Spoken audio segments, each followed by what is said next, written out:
What is going on, everybody? It is maintenance day. I am happy to report the 4-stroke setup has performed flawless. If you've caught my other videos out riding Memorial Day or just out riding around town, not a problem whatsoever. So I thought in between bicycles, because I've had to work on others as the one in the back, but it's done. So now I get a free moment and I'm going to tinker with mine. I need to change the oil. I still have the break-in oil.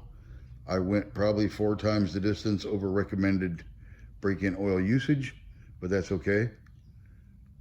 I kind of like to be a little tougher on them than normal, not abuse it, but this way I can see how far and how durable they are. Because I test everything out personally myself, out of pocket, way before I suggest any purchases of any bicycle parts. All right, having strayed off in that department, I'm going to check all the nuts and bolts. It is time for the oil change. And on this little dude right down here is my drain plug. So I'll get my little funnel so it doesn't make a mess. I hate an oil mess. And I'll get some fresh oil in the engine, lube my chain, and that will take care of my maintenance. So I'll start at the beginning and I'll work my way to the back, checking all the nuts and bolts,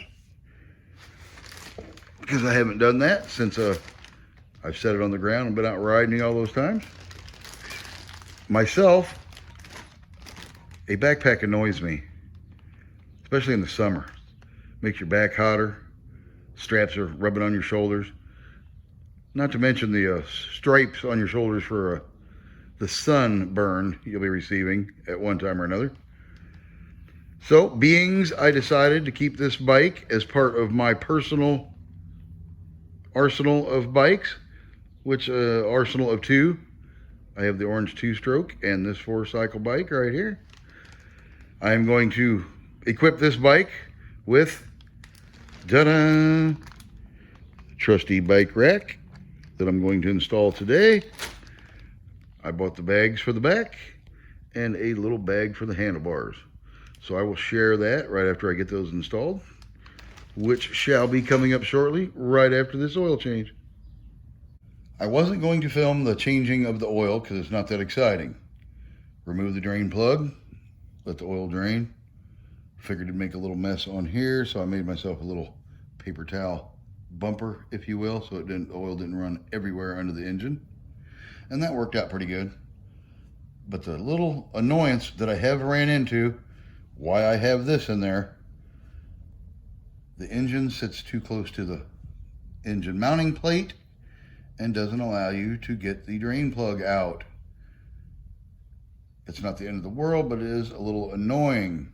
So yes, my 4-stroke has one annoying thing that I have now found. If they had just put a little shorter drain plug in it, wouldn't have been an issue, but that's not the case. So what I personally did was loosen the bouts for the engine that come up through there on all 4 sides. I backed them out about halfway. I'm using this chisel as my wedge to keep my engine up there because I can't hold it and hold the plug and hold the little drain pan thing too.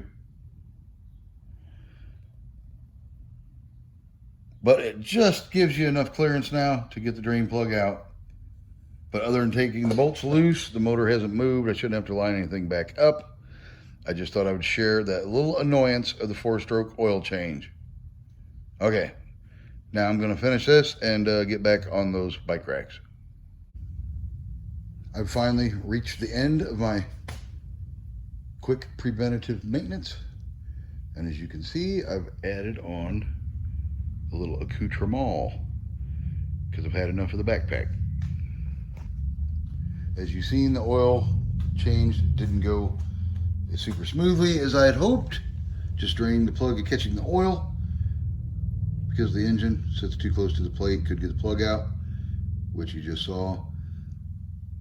And yes, it made a little mess.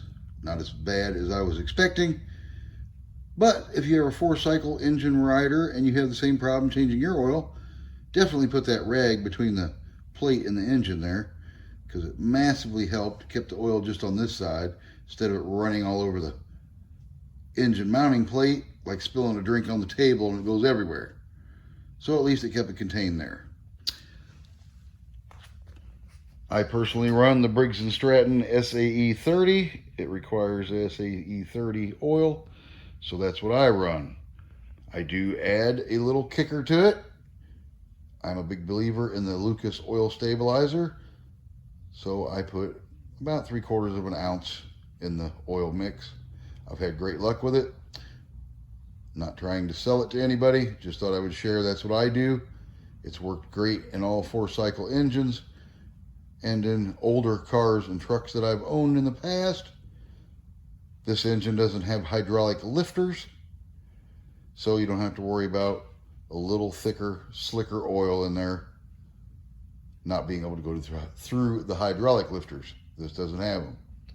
That's why new cars require you to run synthetic oil in a lot of the new cars because of the oil screens that are in the head and throughout the block, etc., etc.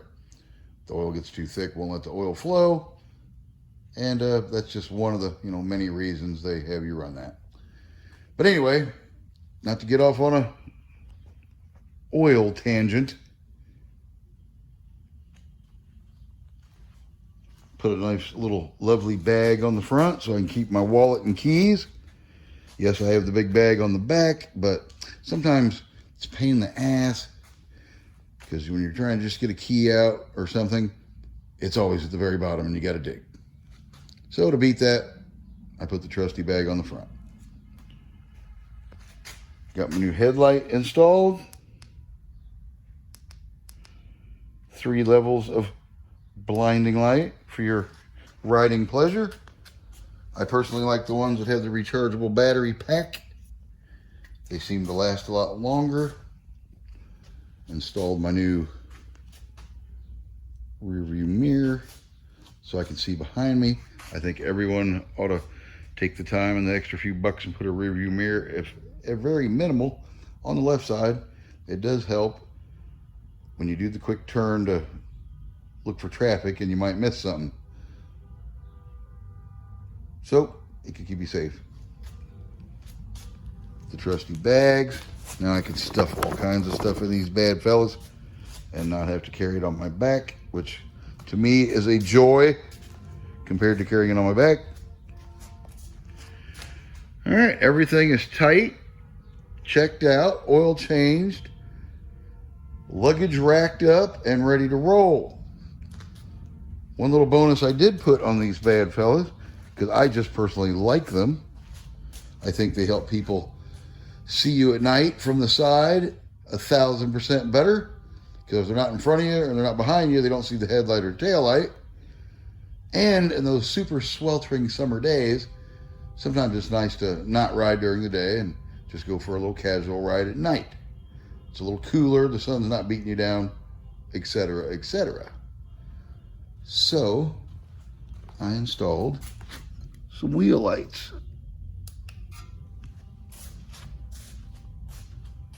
My other bike has blue, so I thought I'd give green a shot. Thinking about changing the blue ones over to a different color just cause, but that's for a whole another time. All right, well, let's turn the lights out in this place and see what these lights look like. There you have it. I got it as dark in here as I possibly could. But with these wheel lights, people can see you coming. If you're sitting at a stop sign, sitting in the corner, getting ready to take off, and someone's coming east and west, and you're going north and south, they'll see you, they'll know you're there. And that is important. The little reflective stripes, not straps, on the bag are helpful. My trusty rear light, so people can see me from the back.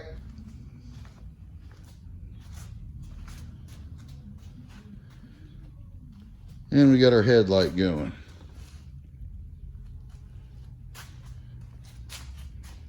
Which seems to be pretty good for as half dark as it is in here.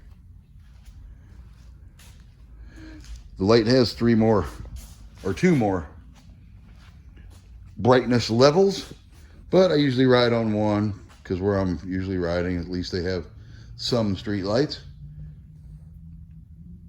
It's mainly so others can see me coming towards them, or at least in that, for instance. All right. Well, that concludes this bad fella for now. I'm sure you'll see it in the future out riding around in some videos. I'm almost positive of that. I'm calling it once again a day, and see if I can't go out and enjoy the fruits of my labor and ride this bad fella.